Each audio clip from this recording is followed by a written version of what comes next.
आप अचानक गायब हो गई, किसी को कुछ बताया नहीं, तो लोग पूछ रहे हैं क्या फिल्में मिलनी बंद हो गई थी? मुझे बिल्कुल फिल्मों का कोई अभी क्रेज़ रहा नहीं, तो मैं मिले ना मिले इस चीज़ का कोई प्रश्न नहीं उठता। इसलिए तो 23 साल में गायब रही। और उसके पहले मुझे काफ़ी फिल्मों के ऑफर्स हुए थे, 30-40 फिल्में थी मेरे पास, मतलब ऑफर्स हुए थे। मैंने जैसे बोलते हैं ना कि एक इच्छा ही नहीं रहती, अगर आपने इतना 9 दिन नवरात्रि के तब किए, सब इच्छा ही ख़त्म हो गई थी। प्लस मेरी माँ चल बसी थी 2001 में, तो कोई वजह नहीं रह गई थी कि मुझे बॉलीवुड में रहना चाहिए। फिर ये सडनली ऐसा लगा कि ये जो बॉलीवुड इंडस्ट्री है, ये जैसे एक भ्रम है, जैसे एक माया है, और उसके पीछे कुछ असली रहस्य भगवान ने छुपा के रखी है, कि ऐसे ही लोग भटकते रहे सब, ये माया के पीछे, ये चकाचौंध के पीछे। उसने अपने आप को छुपा रखा है परब्रह्म ने।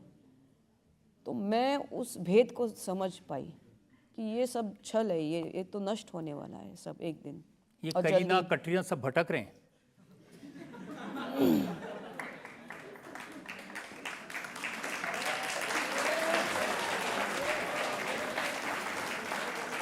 नहीं नहीं नहीं, मैं ये नहीं कहना चाहूँगी भटक नहीं रहे, उसकी भी ज़रूरत है जनता को। कभी कभी जनता कसम से वाकई, अभी आजकल कुछ मैंने सुना कि काफ़ी बॉलीवुड के प्रति इनका बहुत ऐसा अंदर से है कि बॉलीवुड फिल्म्स नहीं देखना। ऐसा नहीं करो। मुझे मालूम है कितने बार ऐसा कभी कभी स्ट्रेस आदमी को होता है, एक कुछ अच्छे गाने सुनते उनका स्ट्रेस निकल जाता है कि नहीं निकलता है।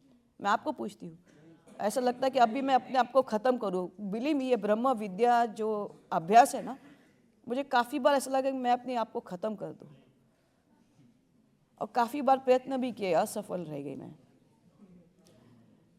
तो मैं कह रही हूँ ये संसार, जीवन बहुत कठिन है अभी।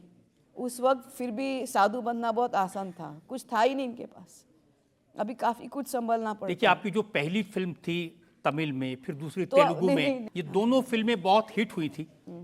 और उस जमाने में मुझे याद है, नेल्लौर में, आंध्र प्रदेश में, ममता कुलकर्णी का मंदिर बनाया गया था। जी, तो लोगों ने आपको देवी बनाया, आप पुजारी बन गई।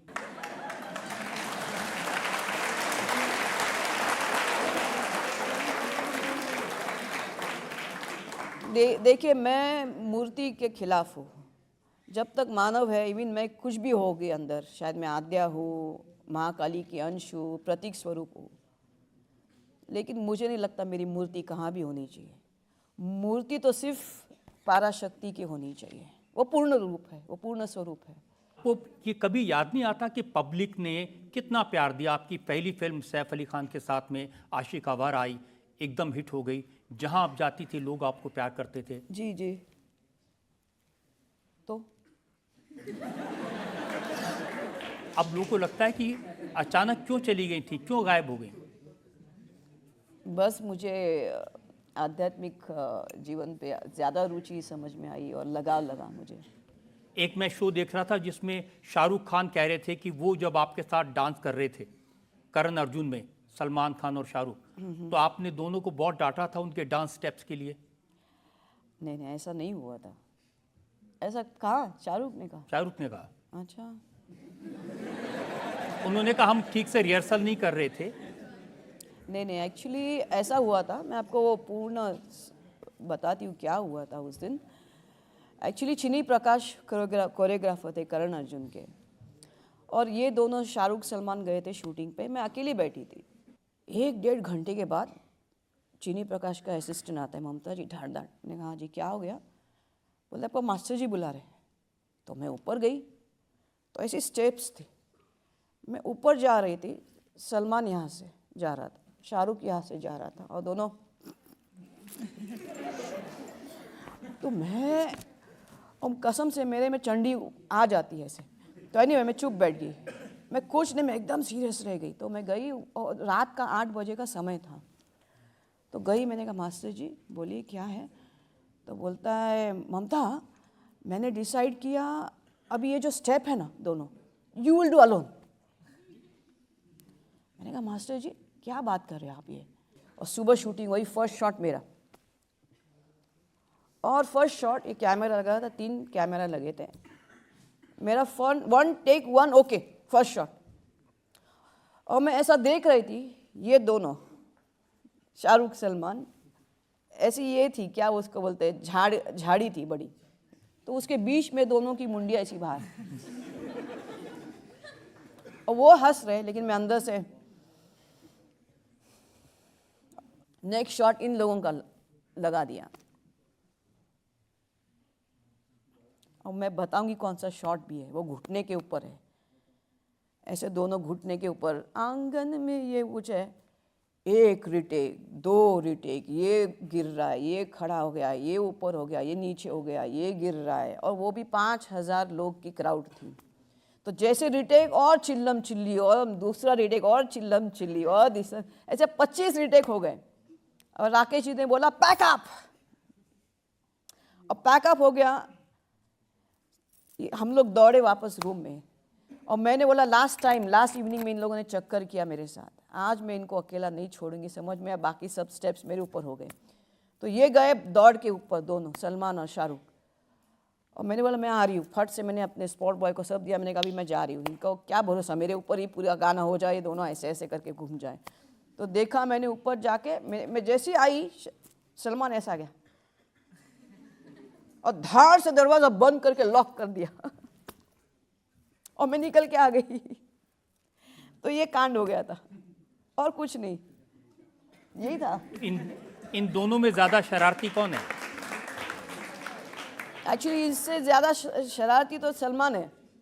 और मुझे क्या है, मुझे थोड़ी पंक्चुअलिटी, आप किसी को भी पूछना, बॉलीवुड में मैंने 15 साल किए, मुझे अगर कोई बोलेगा 6 बजे की शिफ्ट, मैं 6:30 बजे मेकअप के साथ वहाँ तैयार होती हूँ।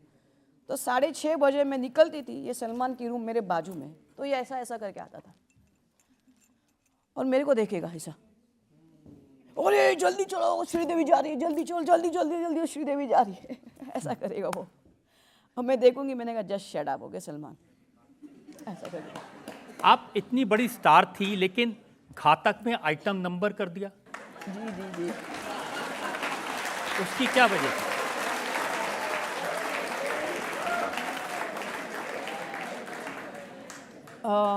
कोई आए या जाए, कुछ ऐसा गाना था? एक्चुअली कोई जाए तो ले आए ना। और एक्चुअली ऐसा हुआ था कि भरत शाह जी की वेडिंग कुछ थी उसके लड़के की, और मैं, शाहरुख और आमिर, हम लोग वर्ल्ड टूर 12 शोज़ के लिए हम लोग 1 महीने के बाद जाने वाले थे। तो करीम मोरानी, अली मोरानी ने कहा ममता हम लोग अपना एक ट्रायल शो कर लेते हैं 8000 जर्मनी लोगों के सामने। मैंने कहा ठीक है, डन। तो शो हुआ, और उस शो को देख के जो मेरे डायरेक्टर थे मिस्टर राजकुमार संतोषी थे, वो भूल नहीं पा रहे थे। तो नेक्स्ट डे मेरी शूटिंग थी कमालिस्तान में, सांस फुलाते हुए राजकुमार संतोषी आ गए, ममता, उनकी जो एक घातक पिक्चर थी वो 7 साल से डब्बे में पड़ी हुई थी, बिकॉज उनकी जो एक्ट्रेस थी मीनाक्षी शेषाद्री, उसकी शादी हो गई थी और उसको बायर्स नहीं था उस फिल्म के लिए।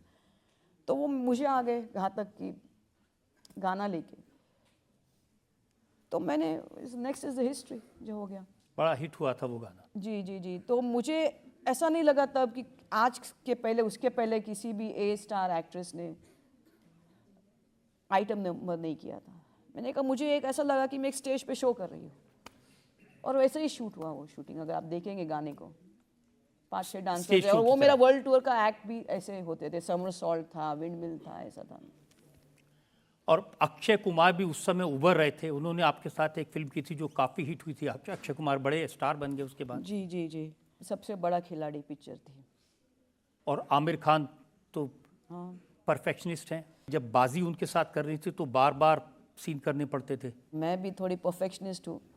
वो 25 बार कर देते, मैं 1-2 बार करके चुप बैठती थी ना because my point was I to always give 1 take okay, और मैक्सिमम सेकेंड, थर्ड में तो ऐसा लगता है I am acting, real acting, you know. और एक बार मिथुन दा आए थे आपके पास में। जी जी जी। एक्चुअली 40 पिक्चरें उनकी फ्लॉप हो गई थी मिथुन दा की, और लेकिन मुझे वो सब मैं नहीं देखती। मिथुन दा is a very very legend. कुछ लोगों के साथ फिल्म इसलिए नहीं करनी चाहिए कि वो हिट होगी, स्वार्थ बाजू में रख के सिर्फ हाँ कहना चाहिए। उसमें से एक है मिथुन दा है, उसमें से एक है देव साहब है। देव साहब के साथ मैंने 2-3 पिक्चरें की, और मुझे सब ने कहा देव साहब की पिक्चर मत करना, इनकी पिट जाती है। मैंने कहा नहीं, every time is not profit and loss. Sometimes you have to work for loss and not just to be in association with some people. वरना ये अनुभव कहाँ मिलेगा? अभी वो चले गए देव साहब, लेकिन एक मेमोरी रहेगी कि कितने डिसिप्लिन आदमी थे वो। एक बार उनसे मैंने पूछा था, वो न्यूयॉर्क में मुझे मिले, उन्होंने कहा अपनी नई फिल्म बना रहा हूँ। मैंने कहा देव साहब आपकी फिल्म में कोई देखता नहीं है, क्यों बनाते हो? कहते मैं देखता हूँ। बराबर, इसलिए तो मैंने बोला देव साहब जैसे लेजेंड है, 3 तो लेजेंड थे उस वक्त, दिलीप कुमार, राज कपूर एंड देव साहब। तो देव साहब की आपके साथ जो फिल्म हुई वो चली नहीं कोई? नहीं चली, किसी की भी नहीं चली। सब ने काम किया, रेखा जी ने, सब ने। तो मेरी कैसी दुस्साहस हो सकती है उनको ना कहने की? ये लेजेंड्स लोग हैं, मिथुन दा भी है, लेजेंड्स है। एक बड़ी कंट्रोवर्सी हुई, आपने स्टार डस्ट के लिए एक कवर पिक्चर की जो ऑलमोस्ट सेमी न्यूड थी, टॉपलेस जिसको हम कह सकते हैं। ओके, हाँ, जब ये स्टारडस्ट के लोग आए थे मेरे पास, वो डेमी मूर का पिक्चर लेके आए थे मेरे पास, और आप देखोगे कसम से उसमें कोई भी अश्लीलता नहीं मुझे दिखाई दी, बिकॉज उस वक्त मैं काफ़ी इनोसेंट थी, बिकॉज मेरी जस्ट स्कूलिंग हुई थी। I was in the 9th standard and और उस वक्त मैंने एक स्टेटमेंट भी दिया था कि आई एम स्टिल वर्जन। तो लोगों को ये डाइजेस्ट नहीं हुआ, बिकॉज उनके हिसाब से बॉलीवुड में कोई कुछ भी करके आता है, कैसे भी करके नहीं। और वो लोग आते भी होंगे और करते भी होंगे ऐसा, जो शायद उनके लिए पैसे के लिए वो बॉलीवुड में आए होंगे, या उनकी कोई ऐसी ज़रूरत होगी जिसके लिए बॉलीवुड। मेरा ऐसा तो कुछ नहीं था, मैं खाते पीते घर से आई थी। मेरे डैडी ट्रांसपोर्ट कमिश्नर थे 35 साल थाने के, तो मुझे ऐसी कोई ज़रूरत नहीं थी। बस एक था कि डेमी मूर थी और वो ऐसी पोज में थी, और जैसे बोलते हैं ना कि I didn't know anything about sex. Since I didn't know anything about the sex, I didn't know what was nudity about, what is अश्लील। देखो, आप जब तक सेक्सुअली कॉन्शियस नहीं होते हो, आप में अगर सेक्सुअल कॉन्शियसनेस आती है तब भी आप बोलेंगे शी अश्लीलता है, because you are connecting that nude body, वो बिना कपड़े की शरीर को, as she, because you are seeing sex there. Can you believe me, last 23 years, I have YouTube on me, but I've never seen a pornography. I don't have a pornography photograph on my, anything on my anywhere. और ना बुद्धि होगी देखने की। जब आपने ये गाना रिकॉर्ड किया था, जी, छत पे सोया था बहनोई, तन्ने समझ के सो गई, तब पता था आपको? नहीं। Actually, if you ask a dancer, any dancer, you ask Madhuri Dixit this, you ask anybody on this universe this, they will say, we never heard the lines only. We never hear the lyrics. A dancer goes for the step. तो मैंने कभी गौर ही नहीं किया, छत पे सोया था बहनोई में, तमे समझ के सो गई। सोना क्या, बहनोई क्या, राणा क्या, ये कुछ मालूम नहीं। मैंने सिर्फ स्टेप्स देखे, ये स्टेप्स है, और मैं स्टेप्स को देख के बोलती थी, अरे इसको कैसे करने का, इसको 10 बार करती थी, 15 बार करती थी, ऐसा हो गया। अच्छा, एक और गाना मैं बताता हूँ, ये है एक चादर सोने वाले दो, ऊपर से ये सर्दी, बेदर्दी कैसे रात बिताएं, आओ दोनों एक चादर में सो जाएं।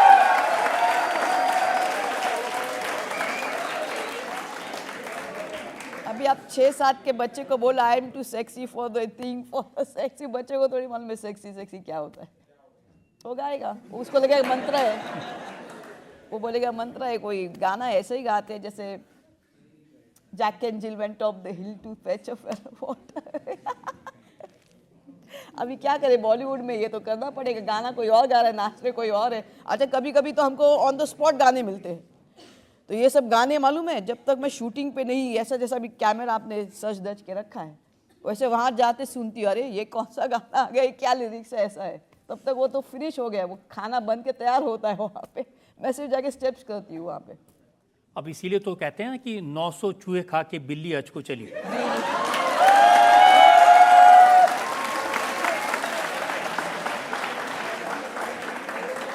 देखिए, एटलीस्ट तो हज तो गई मैं।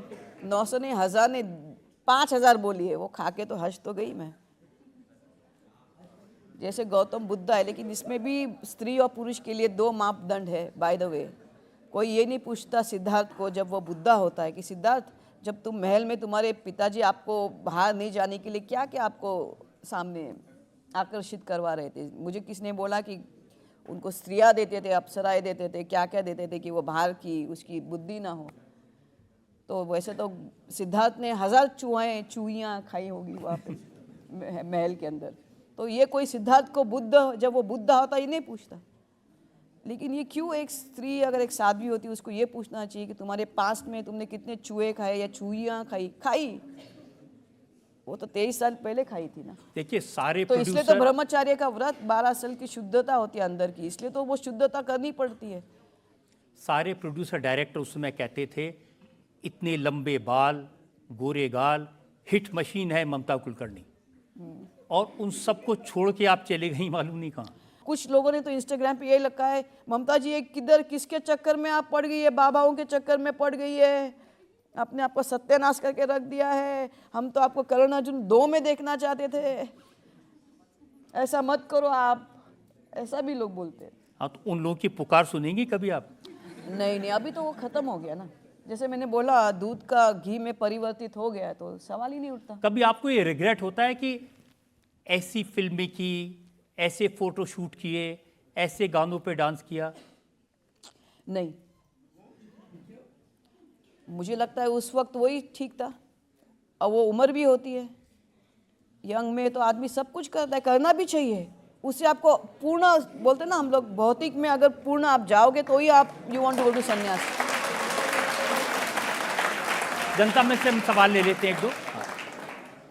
मुंबई से आई हैं, इतनी बड़ी अभिनेत्री रही हैं, इधर आपने संन्यास धारण कर लिया है, तो इन दोनों लाइफों में आपको कौन सी लाइफ अच्छी लगी? कौन सा आपका अनुभव कैसा है दोनों लाइफों का?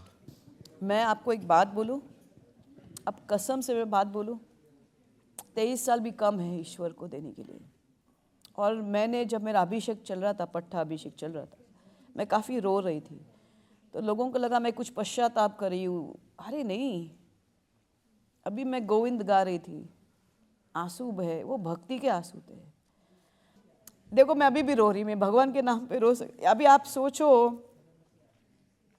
मैं इसलिए रो रही हूँ भगवान को लेके कि आपको अपने माँ बाप के सिवा अगर तीसरा व्यक्ति कौन आपको दिलो जान से चाहेगा, वो है भगवान। आप उनके भक्ति में समर्पित रहो। हम लोग कसम से काफ़ी अंधे हैं, मूर्ख हैं, भटके हुए हैं। वो इतना प्यार देता है आपको, इतना संभालता है आपको, आप सोच नहीं सकते उसकी। और इतना अगर 23 साल आपने उनको समर्पित किया है, मैं तो डरती हूँ कि सब लोग जो मेरे महामंडलेश्वर होने पे विरोध कर रहे हैं, मैं उनसे डरती हूँ कि आप अपना सिंहासन बचा के रखो। मुझे अपना कुछ नहीं है, मैंने सब गवाए, लेकिन वो जो जिन शक्तियों को मैंने पूजा है, क्या मालूम है वो आपको क्षमा करे या ना करे।